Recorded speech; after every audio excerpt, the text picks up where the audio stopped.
défenseur de ce site et avec qui je me bats depuis quelques années et qui a pris la suite de Michel avec panache.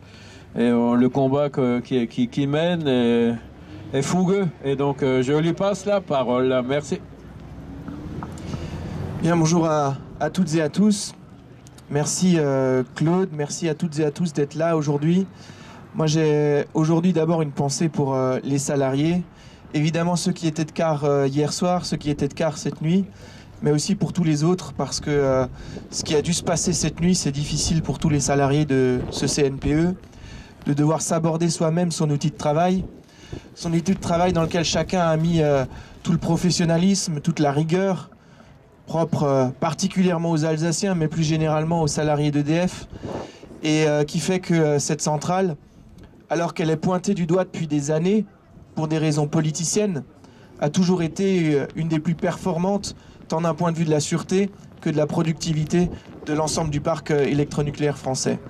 Donc d'abord, je veux vraiment avoir une pensée pour ces salariés et la difficulté qui a dû être la leur de procéder à ce geste, de procéder à ces manipulations pour lesquelles ils étaient tellement entraînés dans des circonstances qui n'étaient pas celles-là, qui n'étaient pas celles d'une commande politique, qui n'étaient pas celles de la volonté de gratter quelques voix aux élections, mais qui étaient bien celles de servir la France, qui étaient celles de servir la nation, de servir notre indépendance énergétique, de servir notre respect de l'environnement aussi, parce que je pense que ce combat, il faut qu'on le mène aujourd'hui tous sur l'intérêt de l'énergie nucléaire quand on a les préoccupations environnementales que l'on connaît aujourd'hui. C'est une énergie propre, c'est une énergie responsable, c'est une énergie qui concentre sur peu d'emprise foncière une capacité de production énorme, et ça n'est en rien comparable à ces énergies intermittentes qui produisent toujours quand on n'en a pas besoin et qui nécessitent des centaines et des centaines d'hectares pour réussir à compenser un minimum du besoin de consommation d'électricité. Ce qui se passe aujourd'hui, c'est un drame. C'est un drame pour ces salariés, c'est un drame pour leurs familles, c'est un drame pour ce territoire, c'est un drame aussi pour l'ambition de la France. C'est un drame pour l'ambition de la France parce que s'imaginer que dans les 3 prochaines années, l'ensemble des grands sites de production d'électricité de toute la plaine du Rhin vont fermer, ça veut dire aussi que l'ambition industrielle de l'Alsace, l'ambition industrielle du bassin rhénan est en train d'être enterrée.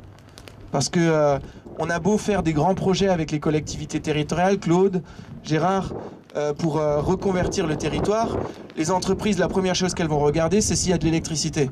C'est si on peut installer un processus industriel qui permette de fiabiliser la production dans le temps, s'il y a assez d'électricité.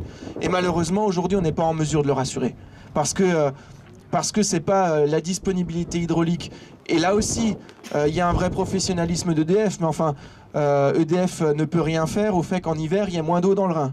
Voilà, en hiver, il y a moins d'eau dans le Rhin. C'est pourtant en hiver qu'on a besoin le plus d'électricité.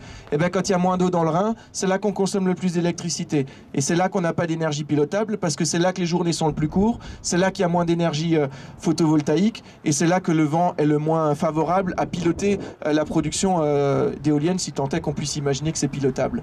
Donc, tout ça conduit bien à dire que ce qui se passe aujourd'hui est une aberration.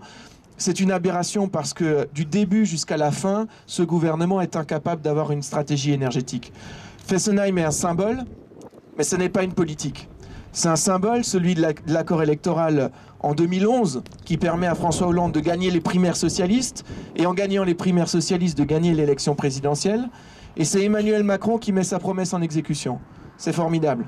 Même Hollande n'a pas été suffisamment tordu pour le faire. Il a fallu que Macron lui succède.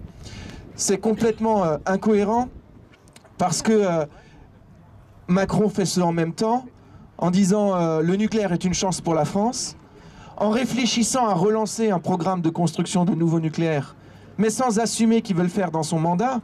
Dire qu'il annonce qu'il faudra faire un choix sur un nouveau programme de nucléaire, mais il ne faut surtout pas se précipiter.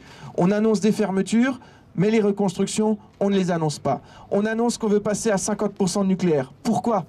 Pour quelle raison ? Pourquoi passer à 50% de nucléaire ? Ça, personne ne nous l'a dit. Parce que ça fait bien.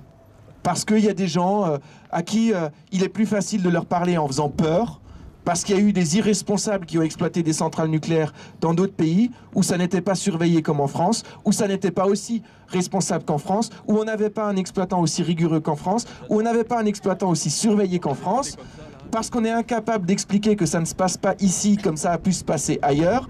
On préfère jouer sur la peur et puis se dire qu'on va faire un symbole à Fessenheim.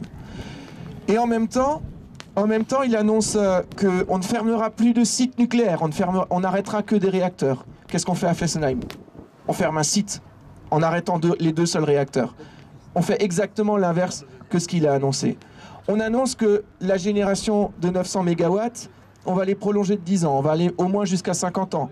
Bon, le dernier propos, c'est bien ça, au moins jusqu'à 50 ans. Même Elisabeth Borne nous disait hier, au moins jusqu'à 50 ans. Et pourtant, on arrête Fessenheim à 40 ans. Aucune cohérence. Et puis, il y a le pire de tout, c'est l'absence de confiance en l'avenir. C'est l'abandon des crédits de recherche sur le programme Astrid. C'est l'abandon de cette idée que, oui, le nucléaire pose un problème qui est celui des déchets.